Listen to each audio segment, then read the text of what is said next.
প্রিয় শিক্ষার্থীরা, আশা করি ভালো আছো তোমরা। আজ আবার আমি নবম ও দশম শ্রেণীর অনুসরণী 11.2 এর অঙ্কগুলো শুরু করব। গত ক্লাসগুলোতে আমরা 11.1 এর উপরে 3টে ক্লাস নিয়েছি। আশা করি আবার 11.2 অংশটি অনুসরণী আমরা কয়েকটি অংশে বিভক্ত করে শেষ করি। তো শুরু করি আজকে অঙ্ক। তোমাদের কাছে নিশ্চয়ই খাতা কলম রয়েছে, শুরু করো। তো আমরা প্রথমে 10 নম্বর অঙ্কটি করব। দেখো, এর আগে হলো এমসিকিউ ও আছে, ওই আগের অঙ্কগুলো ওগুলো দরকার নেই, তোমরা বাড়িতে প্র্যাকটিস করবে। আমি অঙ্কগুলো করার চেষ্টা করছি। প্রথমে 10 নম্বর অঙ্ক শুরু করি, তোমরা একটু পড়ে নাও। 10 নম্বর অঙ্ক রয়েছে যে 1 ঘন সেন্টিমিটার কাঠের ওজন 7 ডেসিগ্রাম। কাঠের ওজন সমতল পানির ওজনের শতকরা কত ভাগ? আচ্ছা, ঠিক আছে, তাহলে আমরা লিখি যে দেওয়া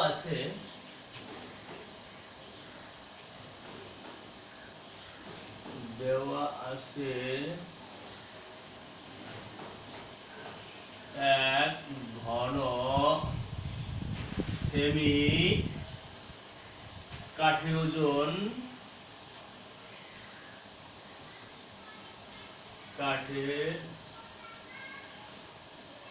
ওজন সমান 7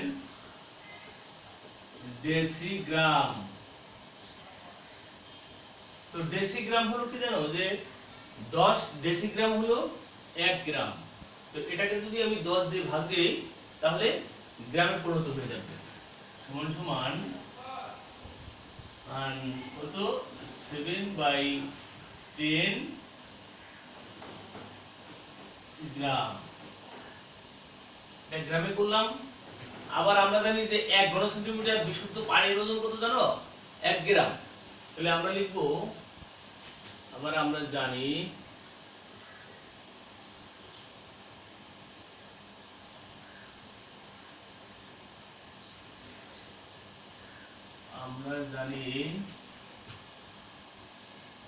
এক ঘন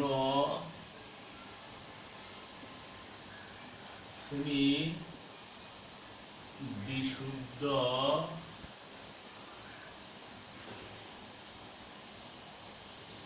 পানির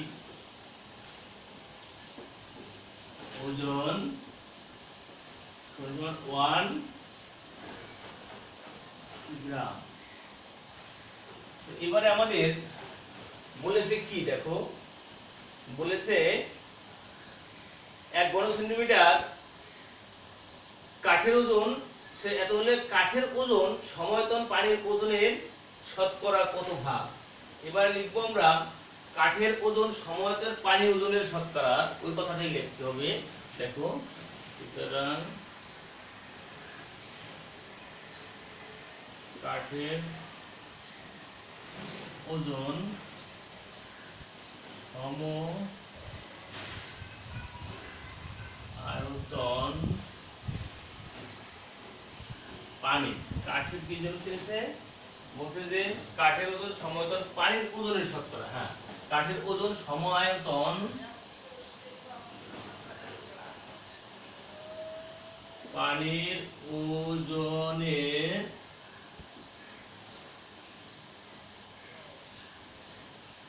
শতকরা। দেখো এখানে যে জিনিসটা চেয়েছে, আমরা এই কাঠের যে ওজন ছিল, এই কাঠের ওজনটিকে আমরা পানির ওজন দ্বারা ভাগ করব, আর শতকরা যেহেতু বলছে 100 দ্বারা গুণ করব। শতকরা 7/10/100 ইনটু আবার 100, এত ভাগ।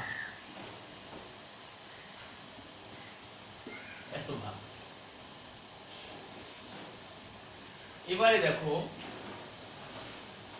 এটা আমাদের 1 দ্বারা যদি ভাগ করা হয় তাহলে ওই জিনিসটি হবে সমান সমান 7/10 ইনটু 100 ভাগ। এটা তাহলে কাটলে সমান সমান কত হবে, 70 ভাগ। অর্থাৎ শতকরা 70% হলো তোমার কাঠের ওজন, তাই না? কাঠের ওজন তবে সুতরাং কাঠের ওজন সমান্তরাল পানির ওজনের এত পার্সেন্ট। সুতরাং কাঠের ওজন সমায়তন হবে এটা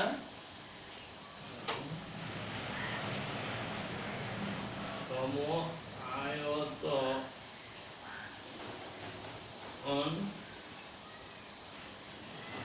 পানির ওজনের কত পার্সেন্ট হবে? 70%। শতকরা তো এই জন্য পার্সেন্টেজ দিয়েছি আমরা। আবার একটু লক্ষ্য করো, একটু পরিষ্কার করবো তো দেওয়া আছে 1 ঘন সেন্টিমিটার পানির ওজন 7 ডেসিগ্রাম। তো ডেসিগ্রাম মানে কি? 1 গ্রামের 10 ভাগের 1 ভাগ। তখন আমরা ডেসিগ্রামকে গ্রামে পরিণত করলাম 10 দ্বারা ভাগ করে। তারপর আবার আমরা জানি যে 1 ঘন সেন্টিমিটার বিশুদ্ধ পানির ভর কিন্তু কত? 1 গ্রাম। এটা কিন্তু আমাদের জানতে হবে। 1 ঘন সেন্টিমিটার বিশুদ্ধ পানির ওজন 1 গ্রাম। তো কাঠের ওজন সমায়তন পানির ওজনের শতকরা কত? কাঠের ওজনকে পানির ওজন দ্বারা ভাগ দেওয়া। যেহেতু শতকরা বলেছে এজন্য 100 দ্বারা গুণ করতে হবে। তো তাহলে কি হলো? 70/1 দ্বারা ভাগ তো এটাই থাকে, আর এই 10 আর এই 0 একটা 0 কাটা গেলে 70 গুণ 10 7 গুণ 10 সমান 7 10 70 ভাগ। তো সুতরাং কাঠের ওজন সমায়তনের পানির ওজনের 70%। অঙ্কটা একটু ছোট অঙ্ক এবং সহজ, আশা করি বুঝতে পেরেছো। তো ঠিক আছে, আমরা পরবর্তী কোন অঙ্কটি করা যায় দেখি। আমরা এই পর্যায়ে করব 12 নম্বর করব। 12 নম্বর করব। দেখো বোর্ডটি পরিষ্কার করি আমরা।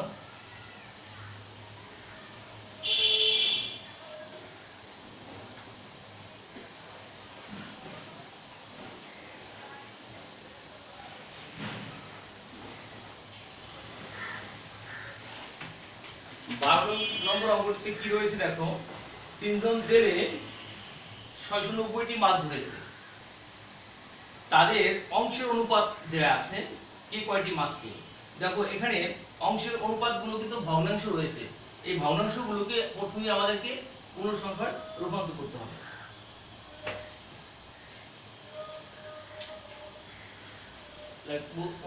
কত নম্বর? 12 নম্বর, তাই না? 12 নম্বর লেখো।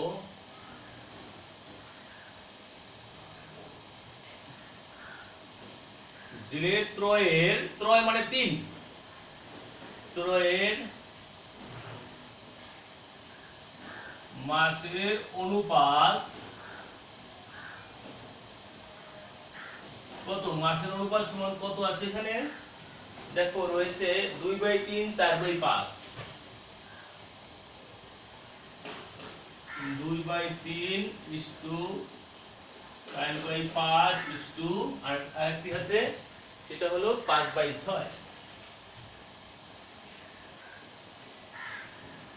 এবারে আমরা এই অনুপাতগুলোকে আগে বলেছি যে অনুপাতগুলোকে কিন্তু ভগ্নাংশ রাখা যাবে না। তো এখন দেখো এই নিচে 3 5 6 এই লসাগু হলো কত জানো? 30।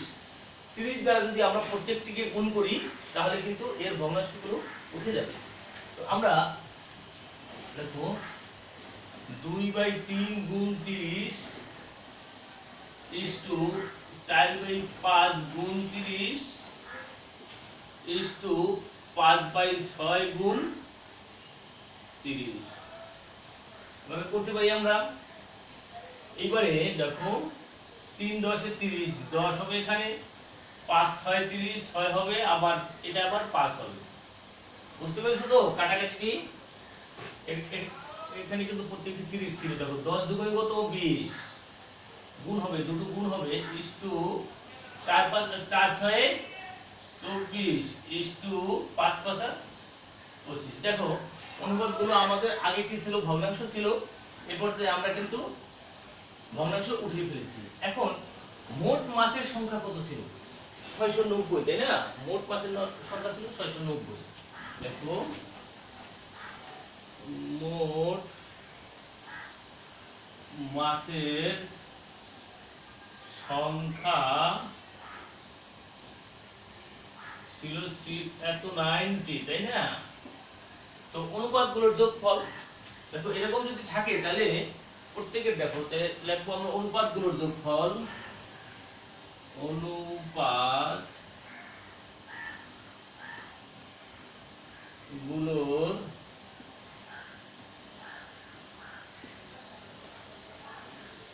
যোগফল কত দেখো, এগুলো যোগ করো দেখো 20 যোগ 24 যোগ 25 সমান সমান 5 আর 4 এর 9 আর 3 দুগুণে 6 এত। তো এখন প্রথম জেলে পাবে কত দেখো, প্রথম জেলের মাসের অনুপাত কিন্তু 20। তো লিখবো আমরা, সুতরাং প্রথম জেলে পাবে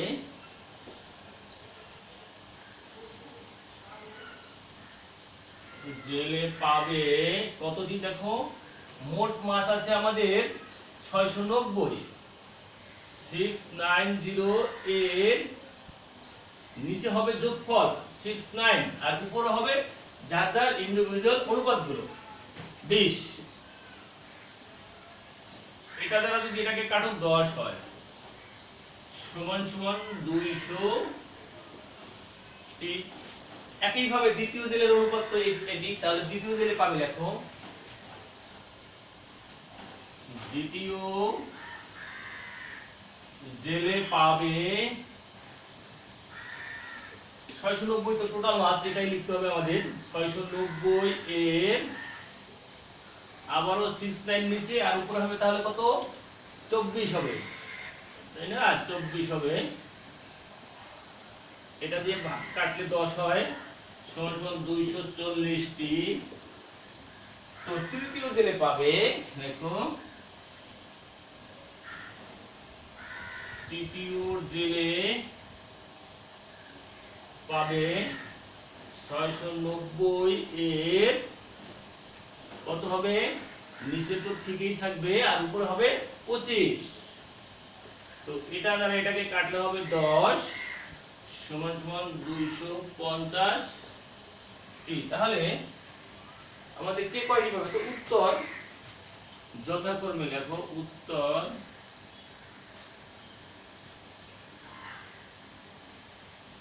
যথাক্রমে 200টি, 240টি ও 250টি। তো দেখো আরেকটু বোঝানোর চেষ্টা করি তোমাদের। তো বলছে যে তিনজন জেলে রয়েছে, জেলে তিনজনের যে মাছগুলো ধরেছে মাছের সংখ্যা ছিল 690টি। এখন এদের ভিতরে একটা অনুপাত দেওয়া আছে যে এই অনুপাতে বিভক্ত করতে হবে। সেই অনুপাত ছিল এই যে এরকম দেখো 2/3 4/5 5/6। তো এই অনুপাতগুলোকে আমাদেরকে কি করতে হবে, আমাদেরকে এই ভগ্নাংশগুলোকে উঠাতে হবে। ভগ্নাংশ উঠাবো কিভাবে, আমরা উঠাবো যে হরগুলো লসাগু দ্বারা যদি প্রত্যেকের গুণ করি তাহলে কিন্তু ভগ্নাংশ উঠে যাবে। এখানে ছিল 3 5 6, এই লসাগু হলো 30, 30 দ্বারা প্রত্যেকটা অনুপাতকে আমি গুণ করলাম। গুণ করলে দেখো এটা কাটা যাবে, কারণ যে সংখ্যাগুলো লসাগু করবে সেই সংখ্যাগুলো দ্বারা কিন্তু লসাগু নিঃশেষে বিভাজিত হয়ে যাবে। এইজন্য এখানে প্রত্যেককে এই হর দ্বারা কিন্তু এই লসাগুটি কাটা যাবে। কাটা যাওয়ার পরে যা থাকে ওগুলো গুণ করে দিতে হবে। দেখো 10 দুগুণ 20, 4 4 6 24, 5 5 25। তো আমরা অনুপাতগুলোকে একটা সরল করলাম। এবারে মোট মাসের সংখ্যা ছিল 690। তো অনুপাতগুলোর যোগফল, এই অনুপাতগুলো যদি যোগ করি তাহলে 69 পাওয়া যায়। এখন প্রথম জেলে পাবে কত, মোট মাস এর নিয়মটা হলো যে অনুপাতগুলোর যোগফল হবে নিচে আর যার যার অনুপাতগুলো হবে উপরে। তো দেখো প্রথম জেলের অনুপাত ছিল কত 20, এজন্য 20 সংখ্যাটি উপরে হয়েছে আর 69 তো নিচে হবে। কাটাকাটি করলে 10 হয়, 10 দ্বারা 200 কে গুণ করলে 20 কে গুণ করলে 10 দ্বারা 20 কে গুণ করলে 200 হবে। তো দ্বিতীয় জেলের অনুপাত কত 24, তো 24 বাই কত 69, তো এটা দ্বারা কাটলে 10 হবে, 10 দ্বারা যদি 24 কে গুণ করি 240। আবার একইভাবে তৃতীয় জেলেকেও 10 দ্বারা যদি 25 কে গুণ করা হয় 250। তো মাছ দেখো এই মাছগুলো যোগ করলেই কিন্তু আমাদের 690 হবে, কারণ 690 টি আমাদের মোট মাছ ছিল। তো ঠিক আছে, আশা করছি অঙ্কটি বুঝতে পেরেছো তোমরা। বাড়িতে বারবার প্র্যাকটিস না করলে কিন্তু যতই বুঝো কাজ হবে না, অঙ্ক হলো প্র্যাকটিস। তো এরপরে আমরা কোন অঙ্কটি করব দেখো, এরপরে আমরা করার চেষ্টা করব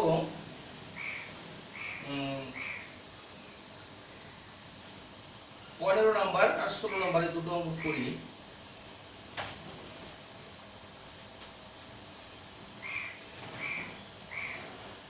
মুছে ফেললাম, তোমরা নিশ্চয়ই তো তুলে ফেলছো অঙ্কটি।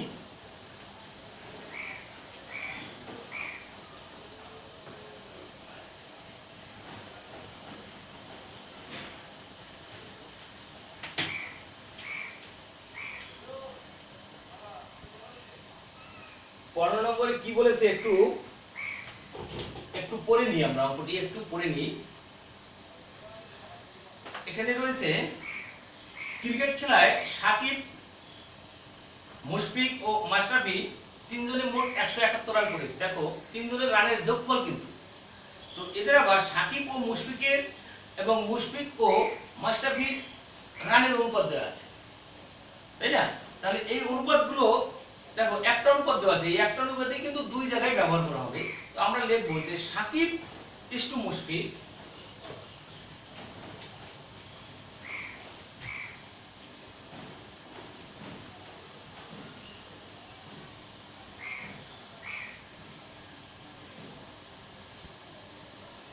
ইসটু মুশফিক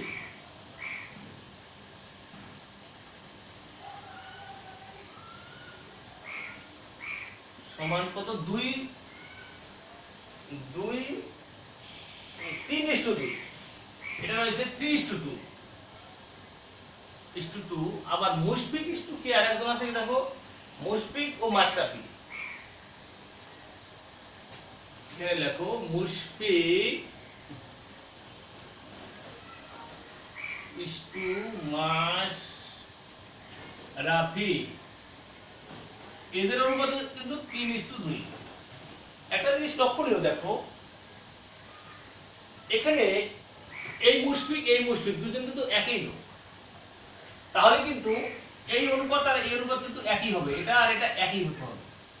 এখন একই হতে হলে যে এটাকে যদি আমি 3 দ্বারা গুণ করি, দেখো কত হবে?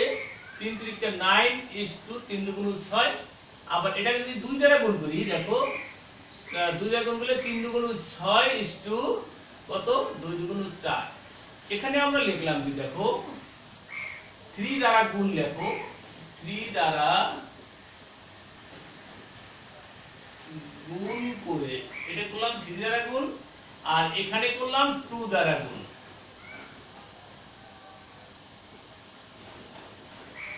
দেখো এটা করলাম কেন? এই দুইজন লোক যেহেতু এক এক, তাহলে এই দুটো অনুপাত কিন্তু আমাদের এক হতে হবে। এই জন্য তুমি যে কোনো জিনিস দিয়ে একটা অনুপাতকে যে কোনো জিনিস দিয়ে গুণ বা ভাগ করতে পারো, তাতে ওই ভগ্নাংশের মানের কোনো বা অনুপাতের মানের কোনো পরিবর্তন হবে না। তো আমরা এখানে দু জিনিসটাকে আমরা কি করলাম? 3 দ্বারা গুণ করলে এটাকে 3 3 9, আর এটা হবে 3 2 6।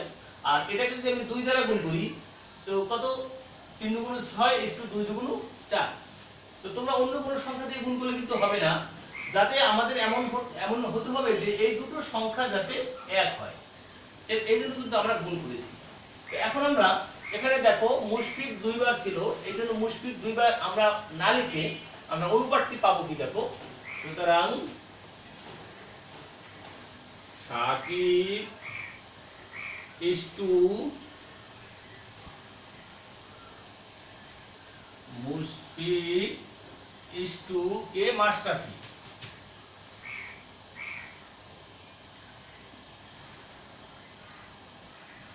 মাশরাফি, তো সাকিব কত? 9 হবে, তারপরে দুটো 6 ভিতরে একটা 6 লিখতে হবে, আর হলো 4। বুঝতেই পারছো? দেখো এখানে দুটো সাকিবের জায়গায় আমরা একটা সাকিব লিখে, দুটো মুশফিকের জায়গায় আমরা একটা মুশফিক লিখেছি, এবং এই দুটো একই অনুপাতের জায়গায় কিন্তু আমরা একটা অনুপাতে লিখেছি, একটা সংখ্যা লিখেছি। এখন মোট রান ছিল কত? 171। দেখো মোট রান ছিল, মোট রানের সংখ্যা কত ছিল? 171। তো তাহলে এখন আমরা অনুপাতগুলোর যোগফল আগের অঙ্কটার মতোই করব, আমরা অনুপাতগুলোর যোগফল করি।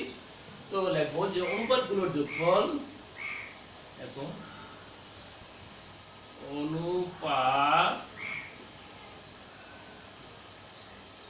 গুলোর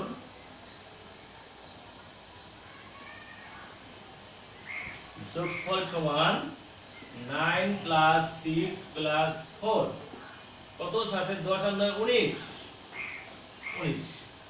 তাহলে প্রথম কে সাকিব, তাই না? সুতরাং সাকিবের রান, সুতরাং সাকিবের রান কত হবে? টোটাল রান 171, এর অনুপাতটির যোগফল হবে, নিচে অনুপাতগুলোর যোগফল 19 আর উপর হবে কত? সাকিবের অনুপাত আছে কত? 9। এখন দেখো এটা দ্বারা যদি এটাকে গুণ মানে ভাগ করা হয় 9 বার যায়, 9 19 171, 9 বার গেলে 9 বার দেখো 9 টা যদি গুণ করা, দেখো 9 নং 81 এক হাতে হলো 8, 9 কে 9 আর 8 17।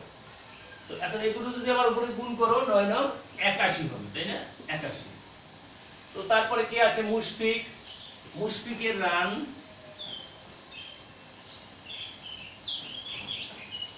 মুশফিকের রান 171, এর কত হবে?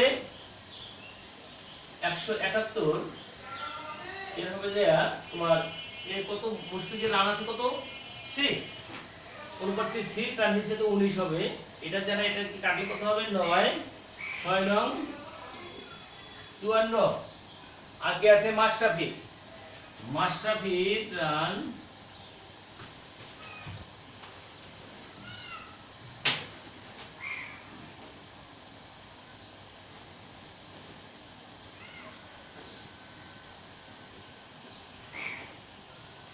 রান কত হবে? 171, এর কত? 19, নিচে হবে কত? ওই উপরে হবে 4, এটা 9 হবে 4 নং 36। তো দেখো এই রানগুলো যদি এবার যোগ করি আমরা, অবশ্যই 171 হবে, কারণ 171 কে তো আমরা ভাগ করেছি। দেখো 6 আর 4 10 আর 11 1 হাতে হলো 1, 3 4 5 9 আর 8 17, ঠিক আছে? তো এবারে আমরা এখানে কিভাবে চেয়েছে, বলছে কে কত রান করে, তাহলে উত্তর কি লিখবো? সাকিব এত করে, সাকিব করে এত রান লেখো, উত্তরে লিখবো সাকিব করে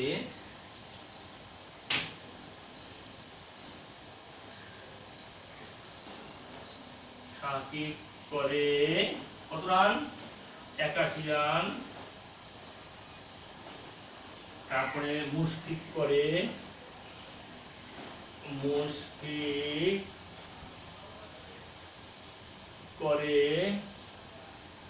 কত রান? 54, এবং মাশরাফি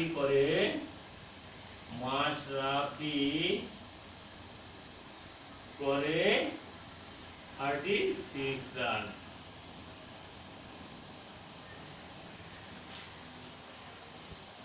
তো আরো একবার তোমাদের বোঝানোর চেষ্টা করি অঙ্কটি। দেখো এখানে সাকিবের সাথে মুশফিকের অনুপাত রয়েছে 3:2, আবার মুশফিকের সাথে মাশরাফির অনুপাত আছে 3:2। ওখানে কিন্তু একটি অনুপাতই আছে, এজন্য ওই একটি অনুপাতেই লিখতে হবে।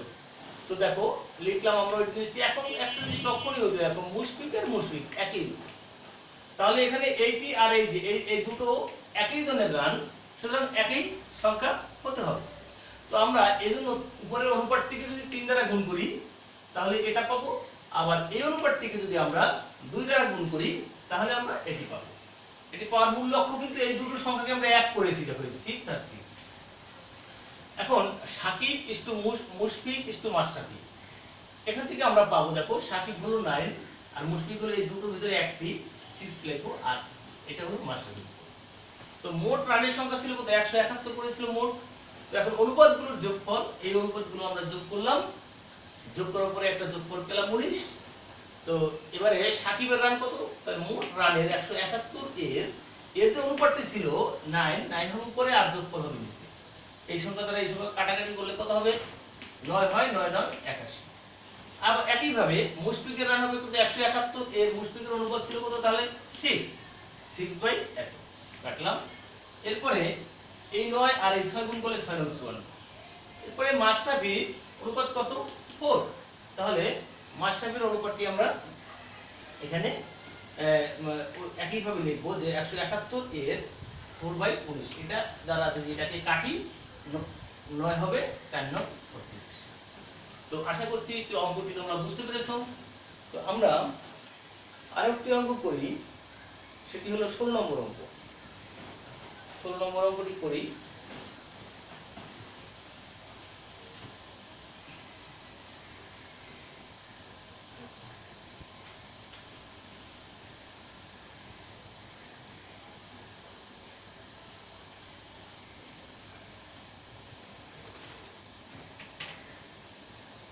ষোলো নম্বর অঙ্কটি একটু পড়ে নিই আমরা। দেখো 16 নম্বর অঙ্কটিতে রয়েছে, একটি অফিসে 2 জন কর্মকর্তা, 7 জন করণিক এবং 3 জন পিয়ন রয়েছে। একজন পিয়ন 1 টাকা পেলে, দেখো বলছে কি একজন অনুপাতটি দেওয়া রয়েছে যে একজন পিয়ন যদি 1 টাকা পায় তাহলে একজন করণিক পাবে 2 টাকা, মানে তোমার পিয়নের ডাবল বেতনটা। এরপরে বলছে তাহলে একজন কর্মকর্তা পাবে 4 টাকা। 4 টাকা মানে পিয়নের 4 গুণ টাকা পাবে। তাহলে তাদের ওই অফিসে যত লোক আছে তাদের কিন্তু সবার মোট 1 মাসের মোট বেতন দেওয়া রয়েছে। তাহলে কি কার কত বেতন বলছে সেটাই আমাদের বের করতে হবে। তো আমরা একটু করার চেষ্টা করছি। দেখো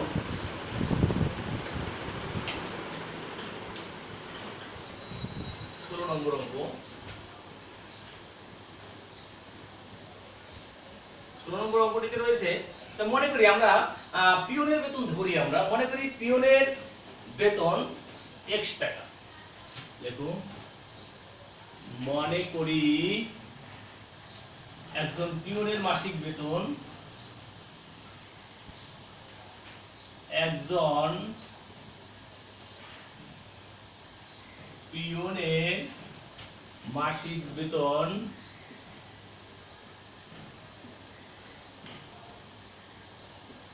x টাকা। তাহলে করণিকের কত বলছে? পিয়নের বেতনের দ্বিগুণ। তাহলে একজন করণিক লেখো, তাহলে একজন করণিকের মাসিক বেতন কত হবে? যেহেতু দ্বিগুণ তো 2x হবে, তাই না? তো 2x টাকা একজন এবং দেখো এবং একজন কর্মকর্তার মাসিক বেতন। তো কর্মকর্তা ছিল দেখো পিয়নের 4 গুণ, তাহলে 4x টাকা হবে। 4x টাকা। দেখো এই জিনিসটি তোমরা বুঝতে পেরেছো কিনা? ওখানে দেয়া আছে যে একজন পিয়নের বেতন যদি 1 টাকা হয়, একজন করণিক হবে 2 টাকা মানে ডাবল, এবং একজন কর্মকর্তার বেতন হবে 4 টাকা মানে 4 গুণ। তাহলে আমি ধরেছি মাসিক বেতন কার? পিয়নের বেতন ধরেছি x টাকা। তাহলে করণিকের হবে ডাবল যেহেতু 2x টাকা, আর কর্মকর্তার বেতন হবে 4 গুণ যেহেতু পিয়নের 4 গুণ, এজন্য 4x টাকা। তো এখন আমাদের যে বেতনটি দেওয়া আছে, যে একটি সংখ্যা দেওয়া আছে টোটাল, ওটা কিন্তু ওই অফিসের যতগুলো স্টাফ আছে সবার বেতন। তাহলে আমরা লিখব প্রশ্ন মতে, দেখো প্রশ্ন মতে, আচ্ছা পিয়ন ছিল কয়জন? দেখো একজনের যদি x টাকা হয় তাহলে এখানে পিয়ন ছিল 3 জন। তাহলে আমরা লিখব কি? দেখো x গুণ 3 প্লাস, মানে একজনের x টাকা তাহলে 3 জনের 3 গুণ হবে। তো করণিক ছিল কয়জন? দেখো 2 জন কর্মকর্তা, 7 জন করণিক। তো একজন করণিকের বেতন 2x টাকা, তাহলে 7 জনের বেতন হবে ইনটু 7। ঠিক আছে তো? আচ্ছা এই পর্যায়ে আমরা একজন কর্মকর্তার বেতন আছে 4x টাকা, কর্মকর্তা আছে 2 জন, তাই না? 2 জন কর্মকর্তা রয়েছে। তো এখন তাহলে দেখো আমি এখানে 3 জনের বেতন আছে, 3 জন পিয়নের বেতন আছে 7 জন করণিকের বেতন আছে, 2 জন কর্মকর্তার বেতন। এই টোটাল বেতন কিন্তু 1,50,000 টাকা। তাহলে এটি ইকুয়াল টু আমরা লিখব কি 150। আচ্ছা বুঝতে পেরেছো এই জিনিসটুকু দেখো, এদের টোটাল অর্থাৎ স্টাফ যা আছে সবার বেতন কিন্তু 1,50,000 টাকা।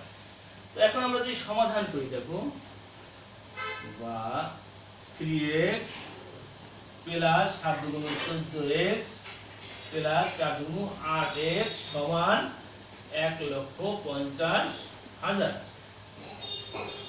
এবারে যোগ করলে কত হয় দেখো, 14 3 17 আর 25, 25x হবে, বা 25x = 15।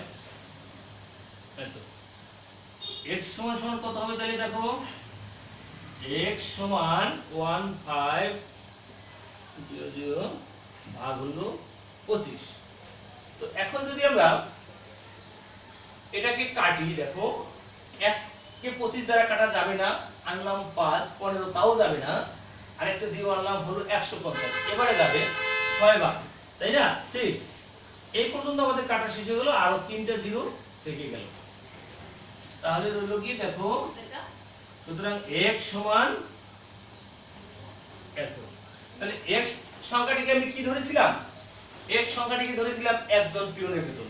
তাহলে আমরা লিখব, সুতরাং একজন পিয়নের বেতন কত, একজন পিয়নের বেতন 6,000 টাকা। তো আমাদের বলছে কার বেতন কত, তাই না? সুতরাং পিয়নের মাসিক বেতন 6,000 টাকা।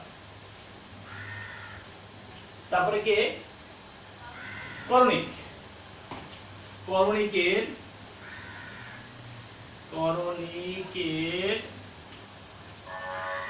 মাসিক বেতন কত হবে দেখো, ডাবল, অর্থাৎ 6,000 গুণ 2 বা 12,000 টাকা, তাই না? 12,000 টাকা।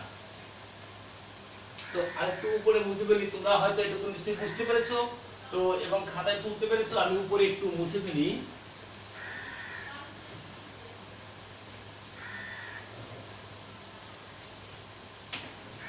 তো এরপরে আমার আছে কি আরেকজন কর্মকর্তা রয়েছে, তাই না? তো কর্মকর্তার মাসিক বেতন এখানে লেখো, কর্মকর্তার মাসিক বেতন কত হবে। এই কর্মকর্তার মাসিক বেতন কিন্তু পিয়নের বেতনের 4 গুণ, তার মানে 6,000 গুণ 4 বা 4 6 24,000 টাকা। তাহলে উত্তর আমরা এই কথাগুলি যদি লিখি দেখো, উত্তর লিখব পিয়ন, পিয়ন হলো কত, 6,000 টাকা।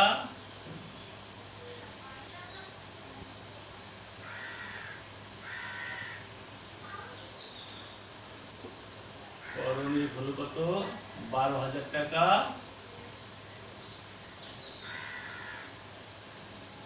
এবং কর্মকর্তা কত, কর্মকর্তা হলো 24,000 টাকা।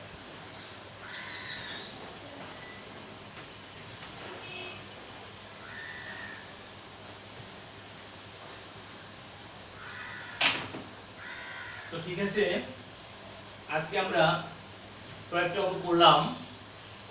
আগামী ক্লাসে বাকি অঙ্কগুলো করার চেষ্টা করব। তোমরা এই অঙ্কগুলো করে শেষ করবে, আমি অবশ্যই বাকি অঙ্কগুলো তোমাদের করে দেবো। ঠিক আছে, তোমাদের সুস্বাস্থ্য কামনা করে আজকে আমাদের এখানে